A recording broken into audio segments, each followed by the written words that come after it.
Hello, all you creepy crawlers out there. Welcome to another episode of the Blowing Smoke podcast with Kimiko Kusanagi. Today's episode, AZ Cryptid, the Mogillon Monster. From Skinwalkers to La Llorona to the Lost Dutchman's gold mine, we have our fair share of urban legends here in Arizona. And one of them is the Mogillon Monster, which is an ape-like creature like Bigfoot or other bipedal cryptid that allegedly stalks the dense forest landscape of the Mogillon Rim.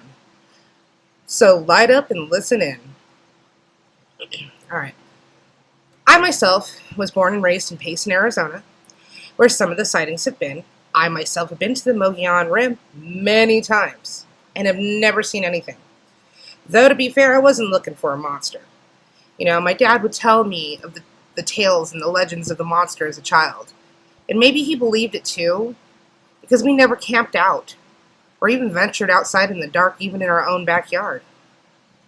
So what is the Mogillon Monster?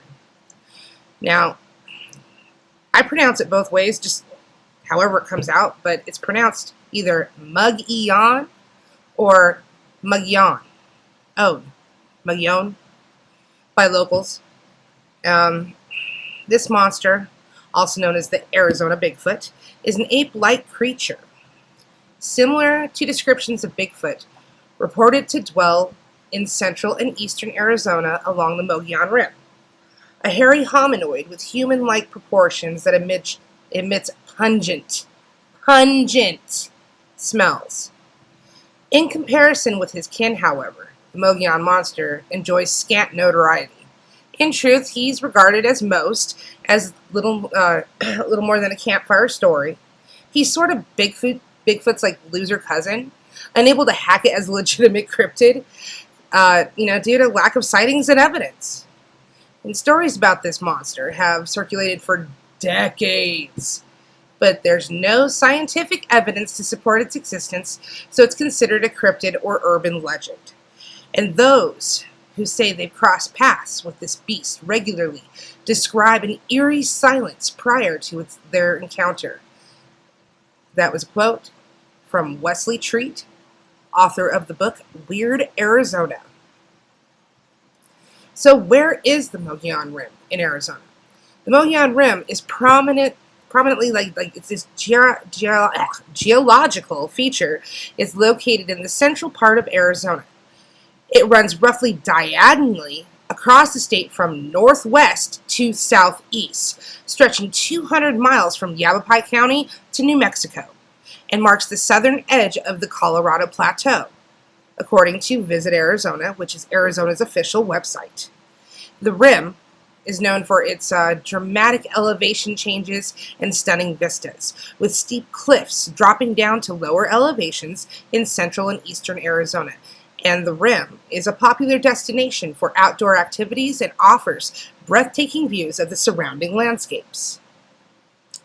So let's talk more about this monster, and what does this monster, or Mogillon Monster, or Arizona Bigfoot, kind of look like, right? So it's often said that this monster is around 7 to 10 feet tall, and it possesses a strong, muscular build, hairless face, but otherwise covered with long, thick coat of either dark or reddish-brown hair. He travels with a wide stance. And Treat also mentions reports of a very strong, foul stench, which has been described that of dead fish, or a skunk with bad body odor, and decaying peat moss.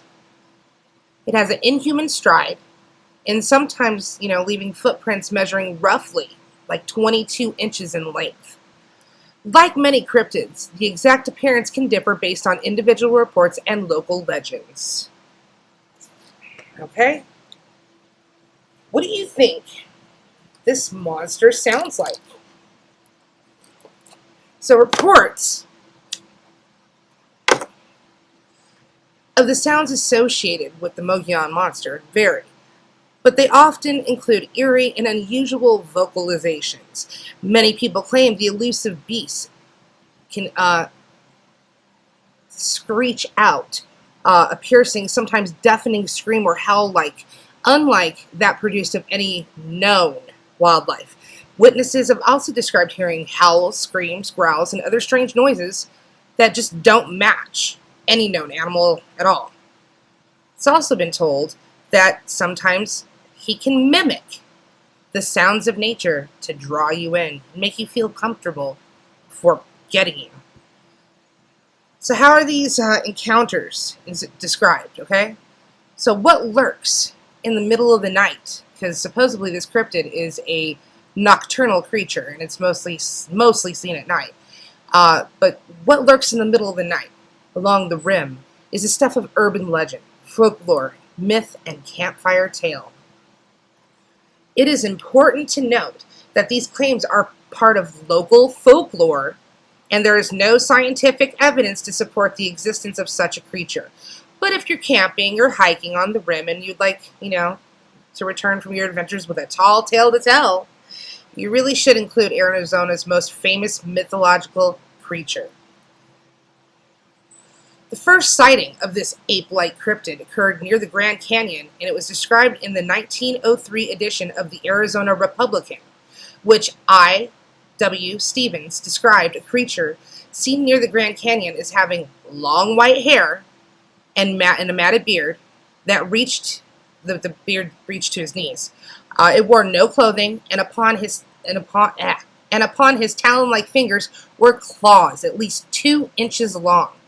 Upon further inspection, he noted a coat of gray hair nearly covered his entire body, with here and there a spot of dirty skin showing. He later stated that he discovered the creature drinking the blood of 2 cougars. It threatened him with a club and screamed the wildest, most unearthly screech. According to anecdotal reports, the creature is often, about 7 feet tall and walks upright, emits the strong pungent body odor similar to dead fish or rotting meat. This monster is allegedly nocturnal, omnivorous, territorial, and at times aggressive. It takes a wide, inhuman strides and leaves behind footprints that are nearly 2 feet across. The Mogillon monster is said to mimic the noises of wildlife and attempt to blend in with its surroundings. Reports also state that this creature gives off a blood-curdling scream similar to that of a woman in great peril. Though, of course, these could easily be the calls of a mountain lion, which also sound really eerie and a bit like a woman's scream. There have been many reported encounters with this monster, but each rendition varies. You can read about many of them in Wesley Treat's book, Weird Arizona, and Susan A. Farnsworth's book, The Mogillon Monster, Arizona's Bigfoot. According to Weird Arizona, cryptozoologist Don Davis was one of the first people to report an encounter with the Mogillon monster. Davis, when he was around 13 years old, he said that he had witnessed the tall hairy beast during a Boy Scout trip in the mid-1940s near Payson, Arizona. Of course, which he gave the following account. There, standing still, less than 4 feet in front of me, was a monster-like man. The creature was huge. His eyes were deep-set and hard to see, but they seemed expressionless. His chest, shoulders, and arms were massive, especially the upper arms, easily upwards of 6 inches in diameter, perhaps much, much more. I could see that he was pretty hairy, but didn't observe really how thick the body hair was. The face/head was very square sides and squared up chin, like a box, said Davis. So, also, a member of the White Mountain Apache Nation in Arizona by the name of Colette Altala stated in 2006, "We're not prone to easily talk to outsiders, but there have been more sightings than ever before. It cannot be ignored any longer. No one has had a negative encounter with it," said Marjorie Grimes, who lives in White River, a primary town on the reservation. Marjorie reports that it was all black and it was tall. The way it walked, it was taking big strides. I put on the brakes and raced back and looked between the 2 trees where it was, and it was just gone. Crazy. Regarding local reports, Tribal Police Lieutenant Ray Burnett states that a couple of times they've seen this creature looking through the windows, and they're scared when they call. He stated the calls we're getting from people, they weren't hallucinating. They weren't drunks. They weren't people that we know can make hoax calls. They're from real citizens of the Fort Apache Indian Reservation. Another tale, regularly told secondhand at Boy Scout summer camps, involved, Arizona pioneer named Bill Spade. Now, Spade supposedly built a log cabin on the land adjacent to what is now Camp Geronimo, a scout facility. Spade was attacked one night by the monster, who left no trace of his victim, save for Spade's face, which was torn off and left hanging from a tree. The cabin remained for, decades afterwards, and the Mogillon monster could often be spotted loitering nearby, waiting for a new inhabitant to deface. And other stories making the rounds attempt to explain the origins of the Mogillon monster, and they vary in detail, but the most part they implicate a tormented Indian bent on revenge. Or Native American, sorry. One variant tells of a prehistoric tribe who, for untold reasons, exiled their own chief. The chief called upon the spirits and was transformed into a hirsute boogeyman, which enabled him to scare away his former clan. He lives on today, continuing to defend his territory. In other versions, the tribe's medicine man who is the one who performed the transformation and enabling the chief to seek revenge on the rival who had stolen his wife. Further variations identified the Mogillon monster as a pioneer who was the victim of a Native American attack. He escaped into the woods but was cursed by the spirits and went insane.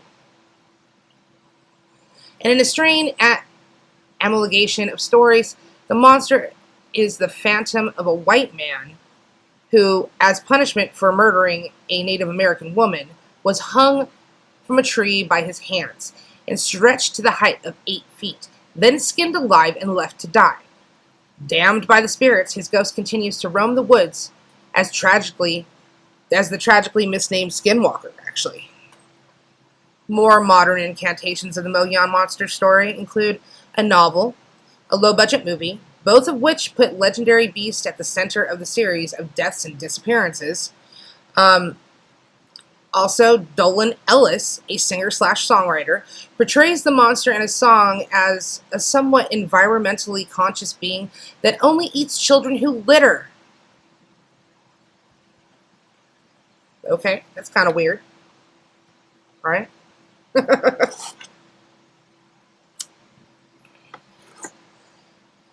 Besides, he really isn't seen that often. Sightings that approach legitimacy are few and far between. Then again, he may not be around that much.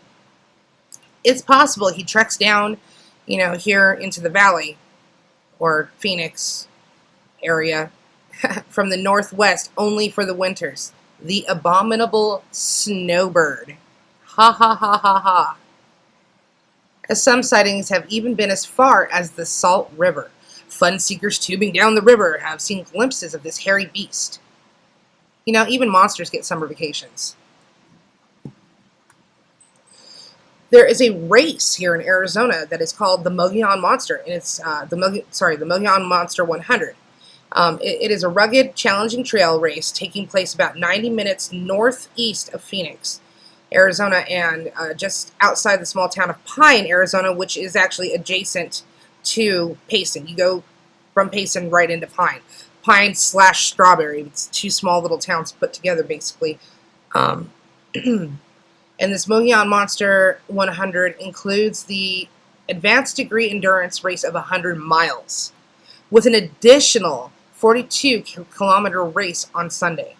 The races navigate up, down, and around, and through the beautiful fucking rim.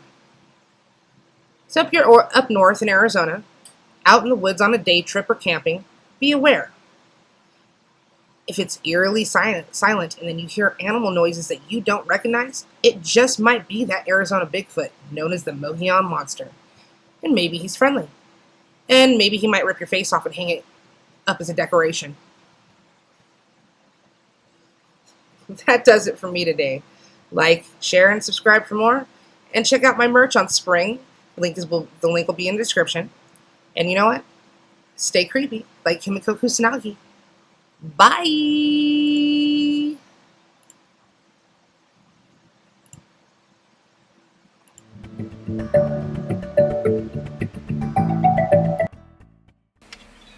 When it's hard to get up in the morning, I go and make myself coffee. And you know what? The best part of waking up is Blowing Smoke podcast as your merch available.